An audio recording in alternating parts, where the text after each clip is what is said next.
Hey guys, in this episode of Life That Counts, we are going to be talking about some tough issues. We're releasing this episode that we recorded a while back with Dialo Rivera a little early. One, he asked us to before he ships off for the military for basic training and boot camp. And two, because of what's happened in recent news and recent events, particularly in what's going on in Minneapolis right now. Now, Dialo is a young man who parts of his story are going to be tough to hear because he grew up with some of these things. He is a young man of color. And Dialo is a young man that I got to meet a few years ago, and we've stayed in touch since. And I'm proud of his life. I'm thankful for his life. I'm encouraged by his life. Before we get into the interview, I want to share something that I wrote last night on Facebook, and I shared.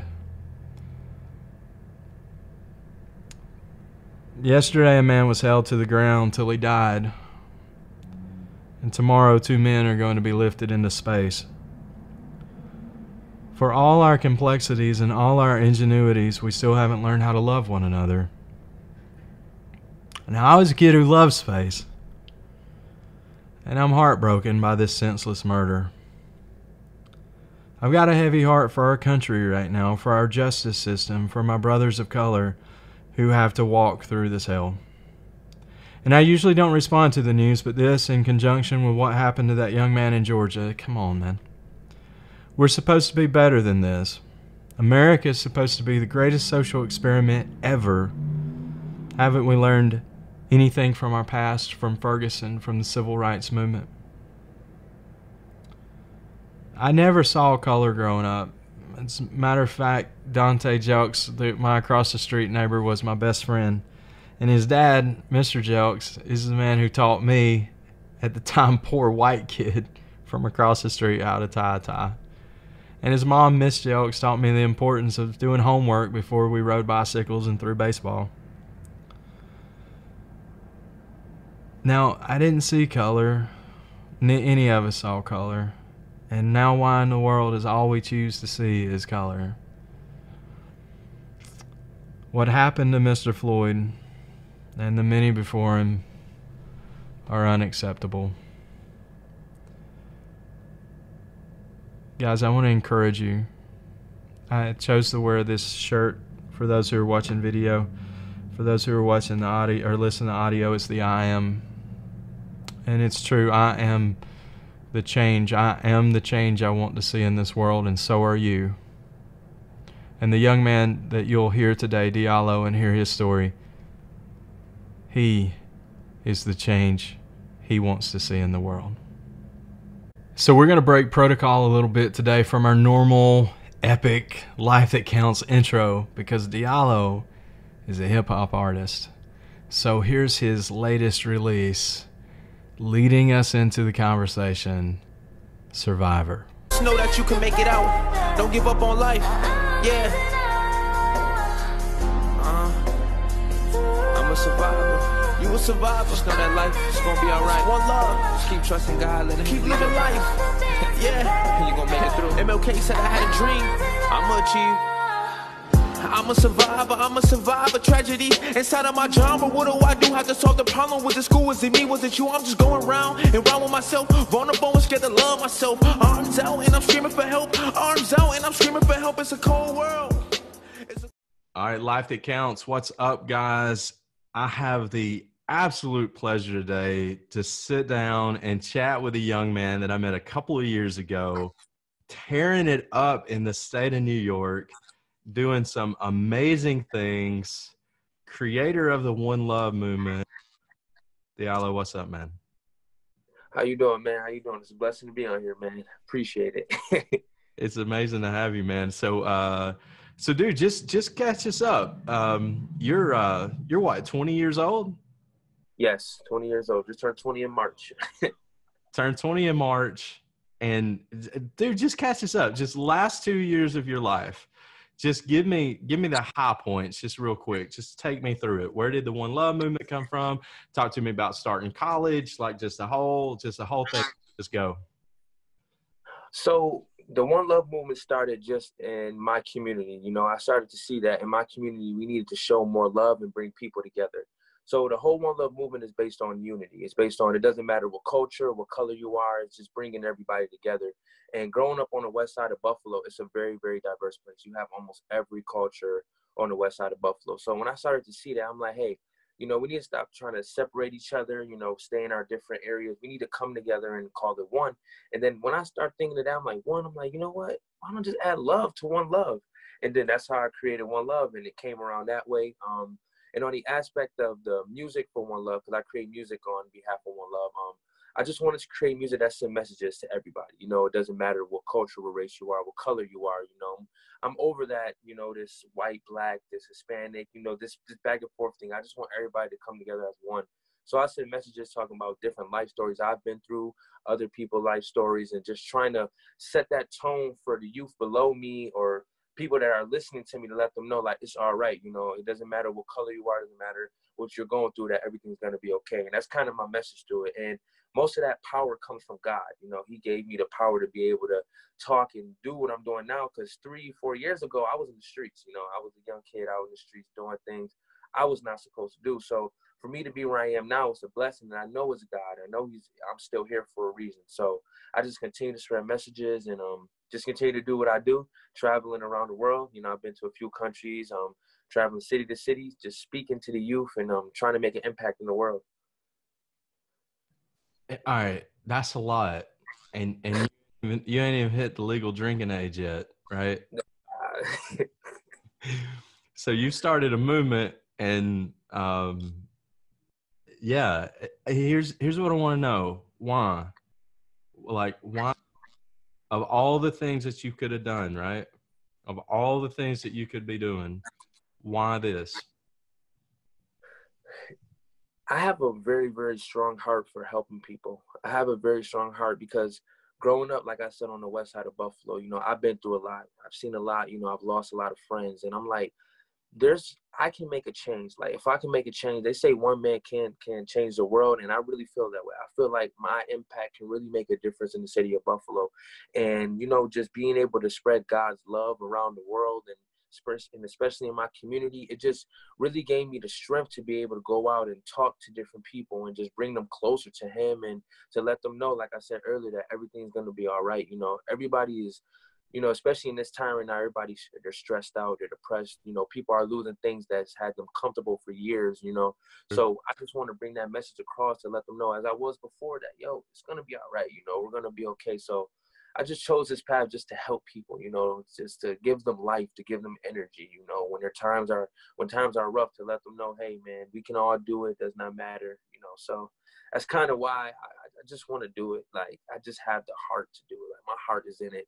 I'm in it. Like, I'm locked in, and I know God has given me the strength. So, well, I mean, you know me, man. I want to push in some more. Like, I want to know, why, like, where did this heart to serve come? Where did that come from? Like, what personal story? Like, do you have a background with? Do you have a background with injustice? Like, you talk about running around, you know, growing up on the streets and stuff like that. Like, again, brother, you could have gone a million different ways, right? You could literally be doing any. You could be doing any life right now. Why this? And where, and like, what is this for human as Dialo, right? Like, what is it born out of, right? So what formed this? What created this in you? I'm gonna be real with you. You know, I lost a friend. He wasn't like really, really like close to me, but he was a father to my niece and my nephew. And when I seen the incident happen, and seeing him lying on the ground, and him losing his life, it just played a toll on me for a very long time. At that time, I was still dibbling, dabbling. Like, should I be in the streets? Should I be doing different things? Should I be helping the youth? And after I seen that, my whole heart, like, it just changed from that moment on. I just was like, you know what? This is what I need to do. I got a message from God that night. You know, I had a dream that night that I was going to be, you know, traveling the world talking to millions of people. And after that dream and that incident that happened, it was just so crazy how in such a hardship of losing somebody like that and being able to still have peace at that time, that's when I knew it was time for me to just make that decision to just cross the line and stay on this side and don't go back. So that's the real reason why right there, honestly.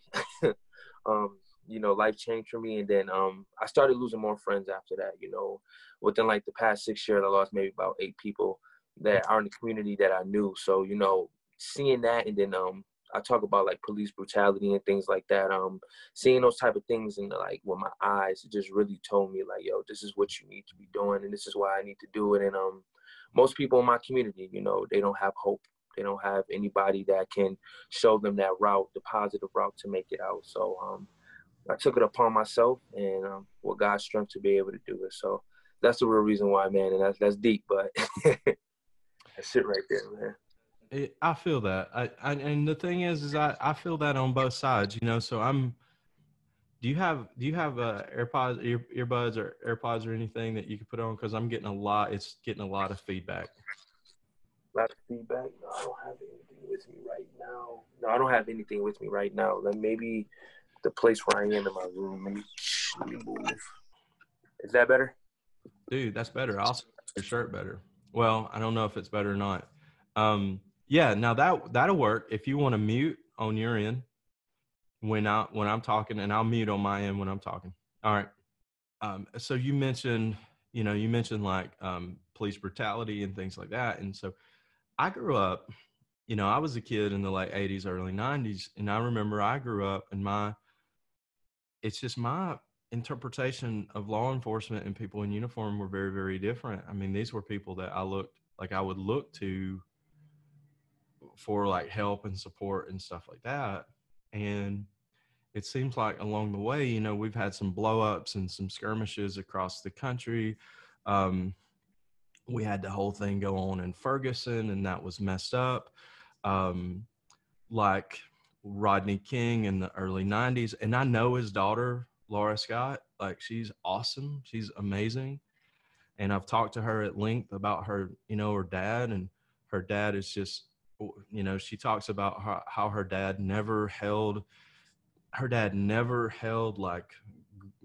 a grudge, or he never held anger or hatred in her heart or in his heart toward those officers that, by the way, were wrong, right? I mean, and so as we work on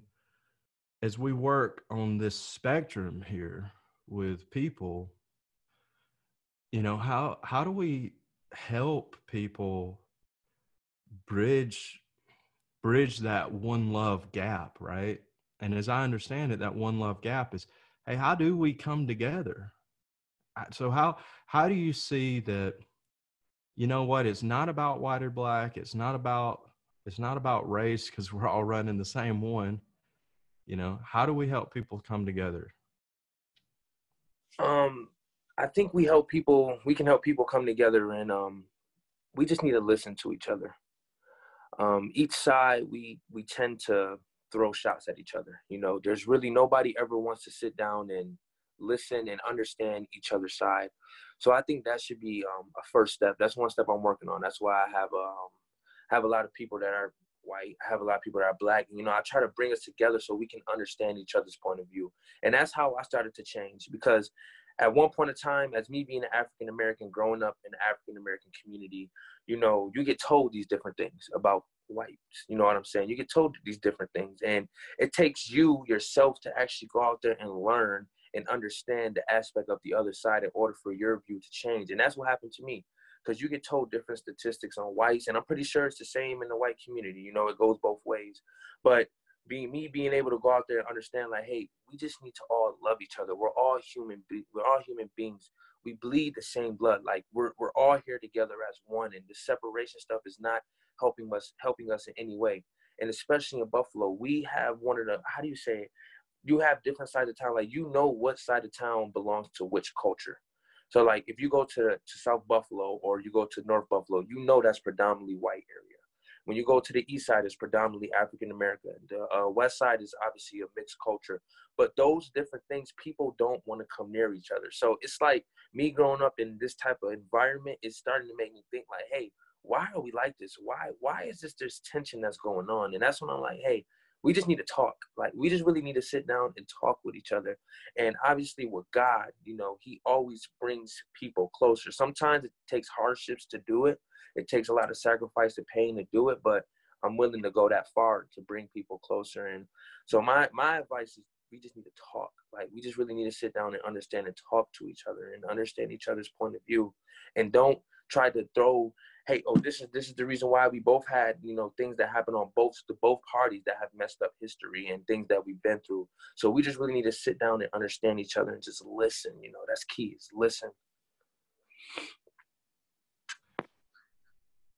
You know, I don't know, you're probably familiar with the book. You've probably already read it a couple times, but it's Seven Habits of Highly Effective People. And in the book, one of the premises there is to seek to understand and then be understood. And I think you've nailed it, man.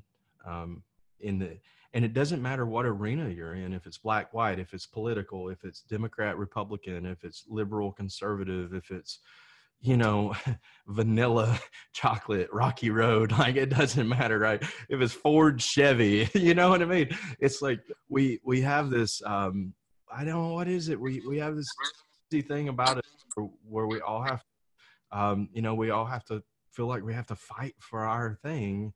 Yeah. I think that's what it's about. No, I definitely agree with that. You know, sometimes it still sparks back here and there. You know what I'm saying? I'm not gonna lie, I'm still young. You know, I'm still trying to understand, like, what am I doing in life? Like, sometimes like you said, I question, like you asked me earlier, sometimes I still question it, but I know that I'm here for a reason. You know, there was times where my life could have been taken. My life could have been taken years ago. I could have been in jail, but there was always a reason why people always steered towards me. Like, there was just one time where a police officer, he pulled me over. You know, he stretched me, you know, without permission, but I was skipping school. I wasn't supposed to, but he obviously coming to me, grabbed me, throw me on the front of the car. It happened to be that I met that police officer 2 years later, and now me and that police officer are like this. Like, me and him are like the tightest people you can think of. You know, I see him, he like, hey, what's up?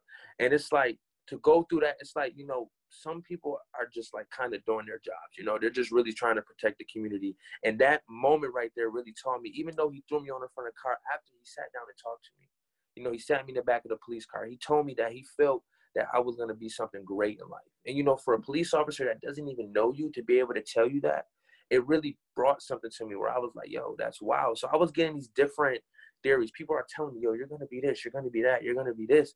But I couldn't believe in myself. So it was hard for me to go out and chase it.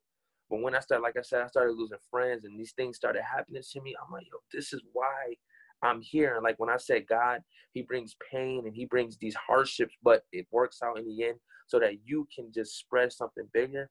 It always works out. So man, you got to get that guy on camera. You've got to get an interview with him. You got to get some stuff posted. I bet it would be amazing, man. Like, I want to see that. I want to see that. I just want to see that. I want to see that talk. And I know how much of it comes from fear. You know, I mean, you mentioned stuff earlier. You made a comment. You said that, you know, we're taught things about different ethnic groups, right? yes, and we're taught things that are just, you know, we're taught things that are just not true. And when I was coming up, it was just a fear thing. You know, it was just, you know, and it's human nature is crazy, right? Because we're always afraid of what we don't know. And so last summer, it was actually this time last year. It was spring break last year. My wife and I had the opportunity to spend some time together out of the country in the Virgin Islands. And we'd rented a little boat, a little 20-foot boat. We went out, just me and her, and we found this tiny little key in the middle of nowhere. We're the only human for like as far as you could see. And we decide we're going to go snorkeling. And we're going to snort around this key. Again, the only humans In the area.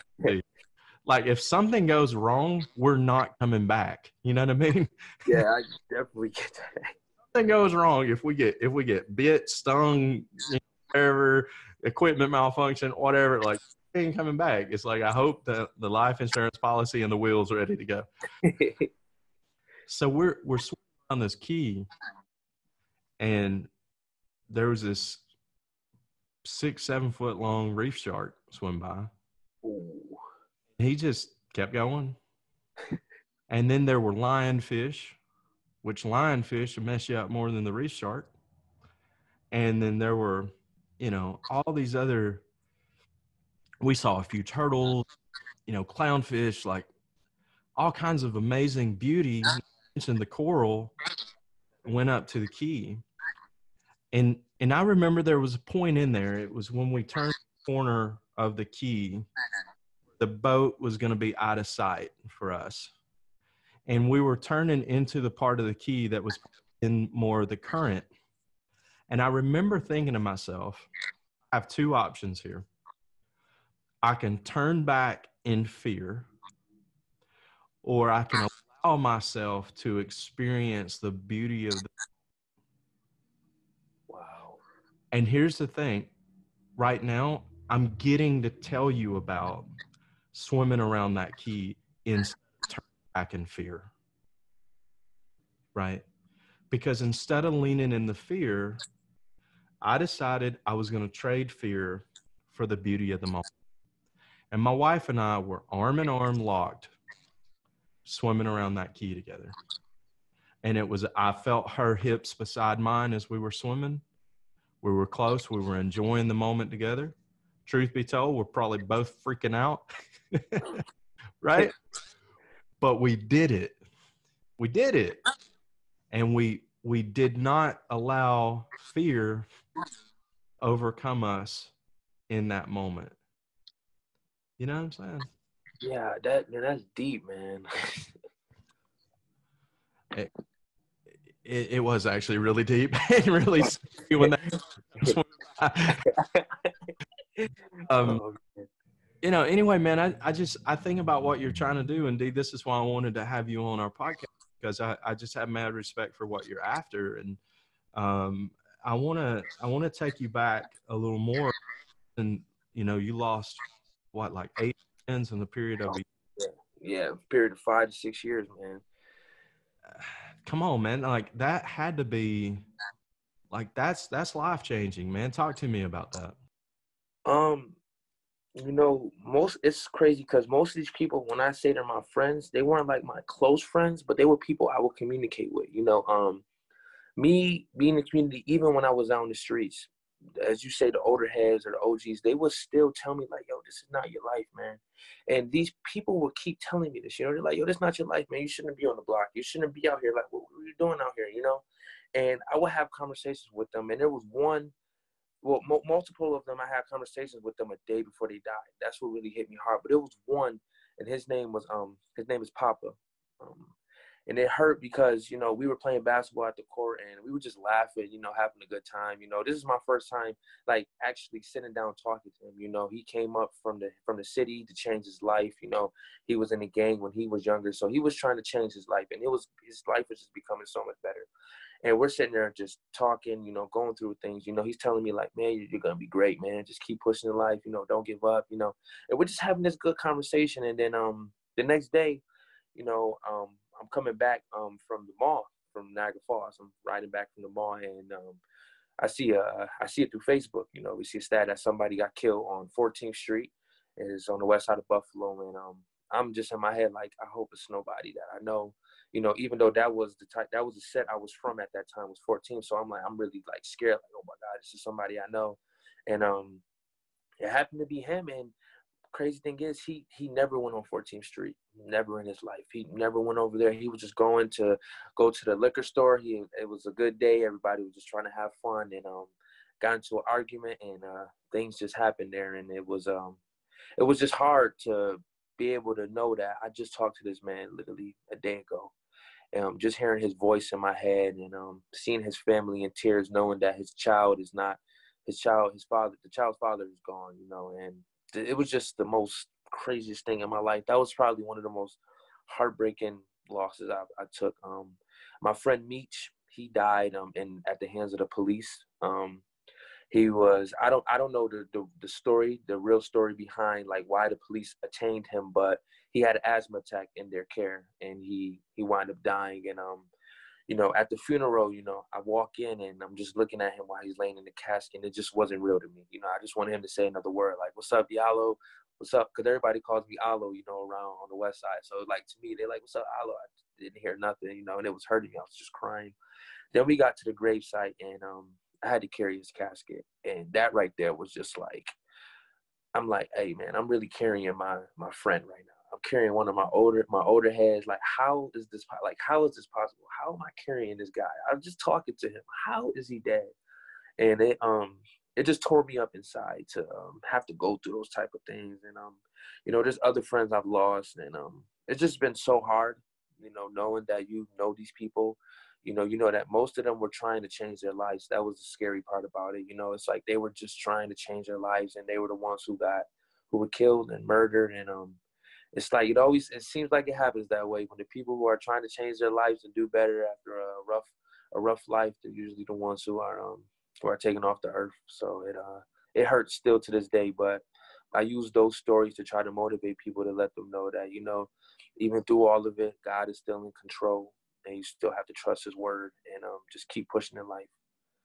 So, did it ever cross your mind while you were carrying Meech's casket, or when you were about Papa, did it ever cross your mind that could be you? Yes, definitely. I had to really realize that, hey, this could be me one day. This could really be me one day. Me laying in this casket, that this could be the lifestyle that I could be living if I continue to go down that route that I was going. And like that was definitely a pivot in my life. That was like a standstill, like where I needed to really sit back and think, like, this is real. This really happens. That one hit home. It really can happen. He was young. He was 19. I was 16 at the time.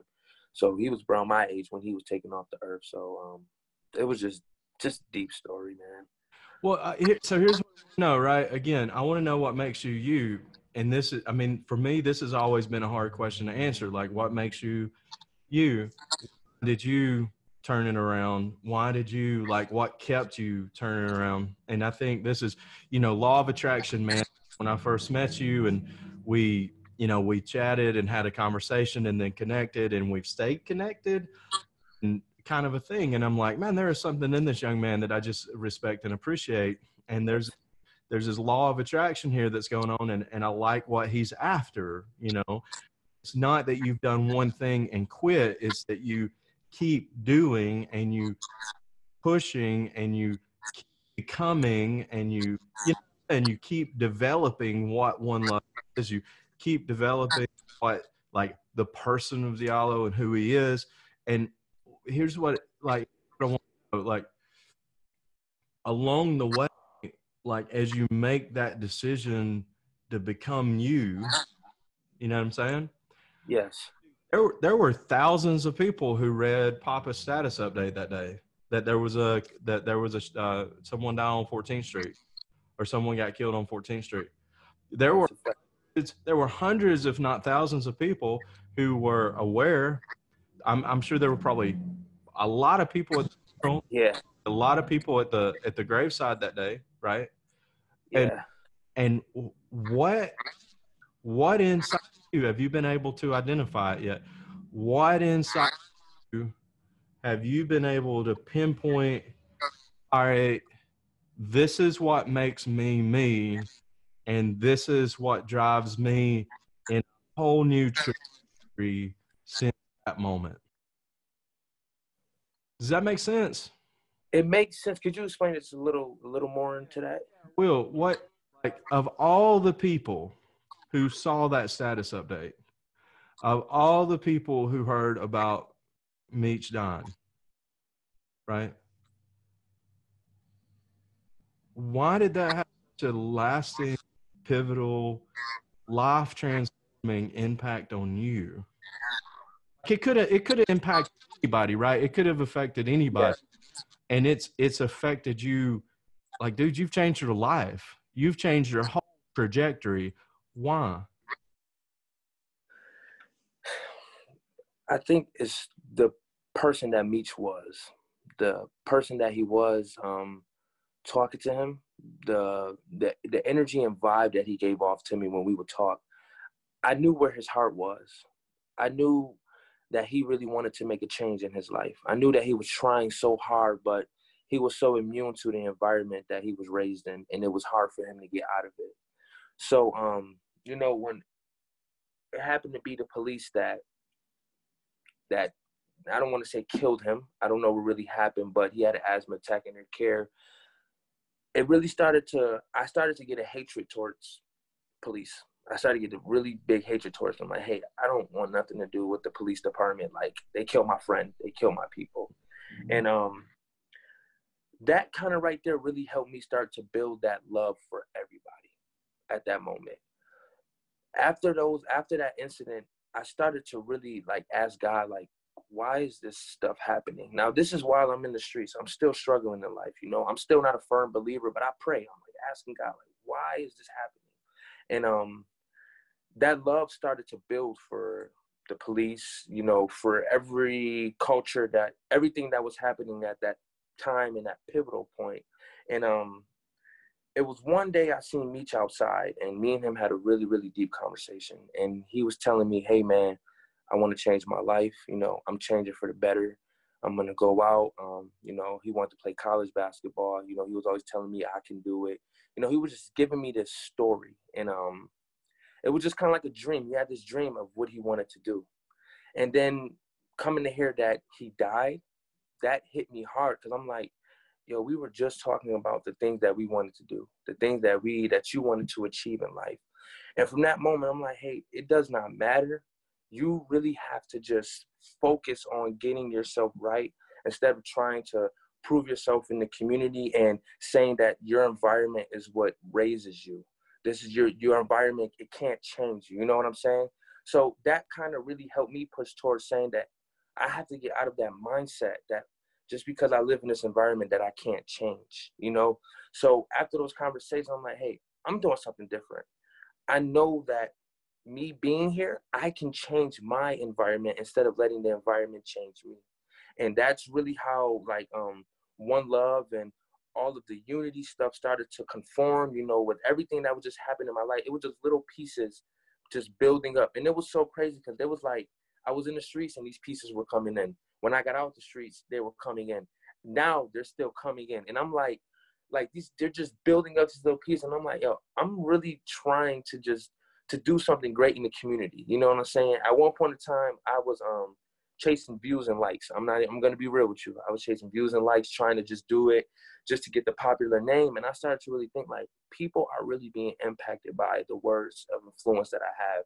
And I can't take advantage of people trying to do for my own good, because raising in my community, it's more like fend for yourself, be yourself, and just do what you have to do for you.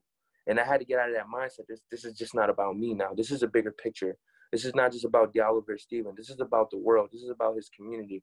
This is about the friends he's lost and the youth that are now coming up in the community dealing with these things, especially with our generation and the way our social media plays a toll, music plays a toll on minds. And it's just a lot of ways for people to get steered and easily fall off. So I try to send those messages out. But I don't know if that answers your question.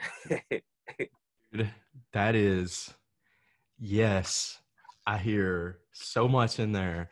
I hear my past doesn't define my future. I hear my current situation doesn't define who I'm going to be. I hear, yes, I live in this community, but this community is not going to define me. I'm going to define it. Which, dude, that's huge. That self, if people could get that. If people could understand that one right there, if you take away anything from this podcast, if you take away anything from listening to the video, I want you to hear what this man just said. Your current circumstances, your situation, community, your home life, your, like, you got money, no money, whatever, you live on the wrong side of town, the right side of town, it doesn't matter. You you on your environment, you expression on your world, and not the other way around. Yeah, there are things in life that's going to shape us. Yes, there are things in life that's going to transform us. Yes, there are things that are going to impact us for the rest of our life until our dying breath, right? And you've experienced those things, but you've said, I'm not going to be a product of this. I'm going to shape this to become a product of me. Dude, that's huge. That's massive. Like, that's what it's about. That's real. It was definitely a hard road to be able to take it, to be able to say, this is what, this is what I'm going to do in life. It definitely was. But I know that there's a bigger picture, and I really look up to MLK. MLK is a very big idol to me when it comes to that type of theory of life. He was peaceful. That's the route I'm trying to get on, is peace. I'm still trying to find myself, knowing that I'm still young. I'm still trying to find who Dialo is, but I know what I need to do. So there's it's amazing right now, because right now at this moment, I'm going through a transformation right now. Like, my life is transferring over to 100% to God. I just can't wait to see this transformation that is coming for me really soon. Like, I'm very excited. I don't know if you know, I'm in the military. I leave for the summer for basic training. So this is a new start for me. This is me to come back to say, to be able to just show people, like, yeah, you can do it. I've had a lot of success in my life, and I've doubted myself for so long. I've doubted myself, saying that I'm not successful. I'm not this type of person, because like you said, I was trying to prove myself and be what the environment raised me to be. And with this transformation, I'm starting to, this has really helped me to see, like, this is not what I need to be. I'm over it. I'm letting that go, and I'm moving on, and I'm pushing on in life to be something greater in life. No matter what anybody says, I have to just do it. So, yeah. That's power. That's what it's about, man. That's powerful. Here's what I want to hear, man. I want to hear what you would say to people. I want to hear what you would say to even people your age, or that has witnessed things like you've witnessed. Folks in communities like Ferguson, Missouri, who've witnessed things they've witnessed. People in, just people in different areas who've witnessed things that are just, man, this just ain't right, and this just shouldn't be. What would you say to them who've experienced some of the same things that you've experienced? My first thing I would say is to trust God. Trust God that there's always a reason behind everything that's happening. I would say to just continue to be yourself. As I said before, I say all the time, continue to be yourself and chase your dream. Continue to love other people no matter how they treat you. Continue to be that person that you said you wanted to be, that dream that you had. Continue to chase it. Don't let nobody steer your path in life, or let anybody tell you that you can't be something. I tell people all the time, male or female, you are beautiful. You have something inside of you that you think you don't have, but you do. You just have to let it out. So you have to just continue to just focus on the things that makes you happy.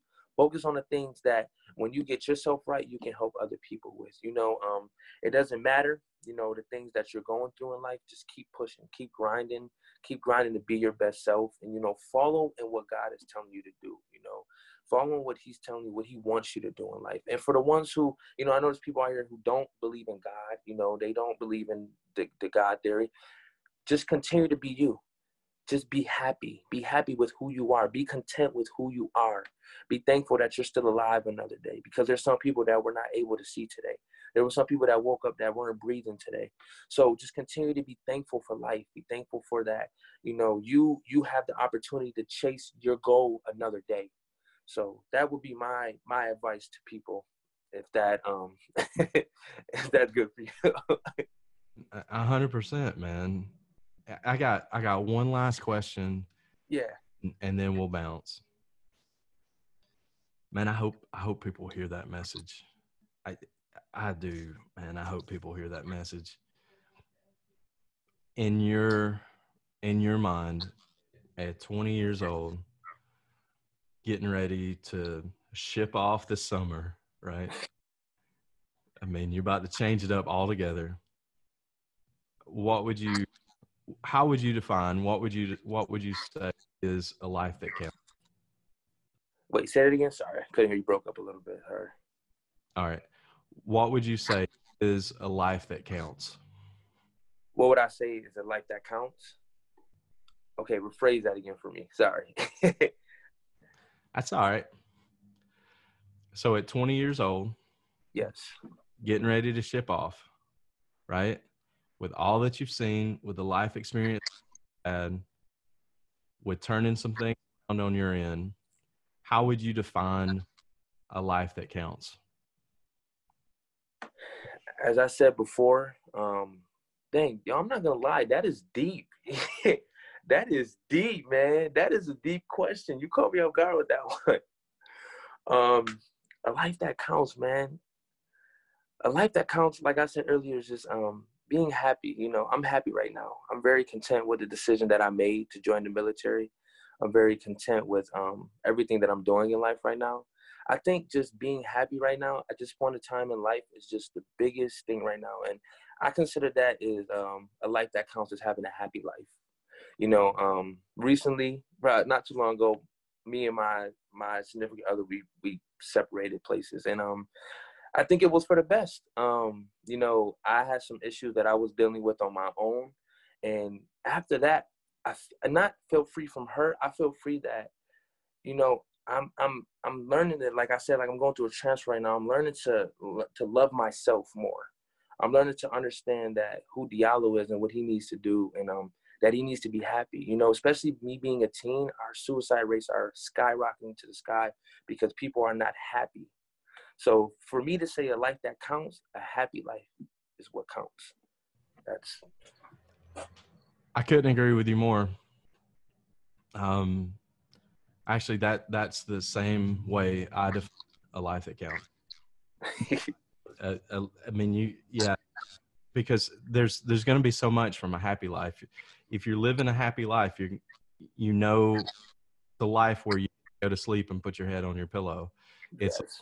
where you don't live with regret. It's a life where you push through. It's a life where you make difficult decisions and you've stuck to those decisions. It's a life where you make commitments and you've stuck to those commitments. It's a life where you don't look back on the past with regret. It's a life where, you know what, you're pushing forward and you stop or you don't get stuck. And I think all of those things lead to happiness. I think all of those things is really interesting. So being a person of faith, you know, the word blessed, it means happy. Yes. That's what the word blessed means. The word blessed means happy. All right, brother. It's amazing to have you on today. We're going to bounce. Tell people real quick where they can find you online. You can find me on Facebook at Dialo Rivera Stevens. That's DialoRiverestevens. And that is for all my social medias. On Instagram, you can find me on YouTube at Dialo Rivera Stevens. And that's all of my platforms that you can find me on. So Dialo Rivera Stevens, you can find me on there. And, you know, just get the message out of everything I talk about, the music, and continue to be yourself, you know. Just continue to be you, you know. I want you, if you listen to my motivation, I want you to listen to it for a certain point of time and leave it. And I want you to go out and actually put what I'm talking about or what you want to do into action. You know, you can listen to motivational videos all day, but actually put it into action. So you can find me on YouTube at Dialo Rivera Stevens. Just released a new music video called Arms to the Sky. And I hope you guys enjoy it because it's beautiful. So, man, I couldn't have said that better. That's well said, man. Good job, dude. All right, man. I'm going to let you get out of here. It's been a pleasure to have you on today. And I look forward to dropping this show, bro. Yeah, no problem. Thank you, man. I appreciate you, John. You keep pushing in life and motivated, man. Always. One love. See you, brother. Know that you can make it out. Don't give up on life. Yeah. I'm a survivor. You a survivor. Just know that life is gonna be alright. One love. Just keep trusting God. Let it keep living life. Yeah. And you gonna make it through. MLK said I had a dream. I'ma achieve. I'm a survivor, I'm a survivor. Tragedy inside of my genre. What do I do? Have to solve the problem. Was it school? Was it me? Was it you? I'm just going round and round with myself. Vulnerable and scared to love myself. Arms out and I'm screaming for help. Arms out and I'm screaming for help. It's a cold world. It's a Thanks for listening to another episode of Life That Counts. Tune in next time for more insight with host John Williams.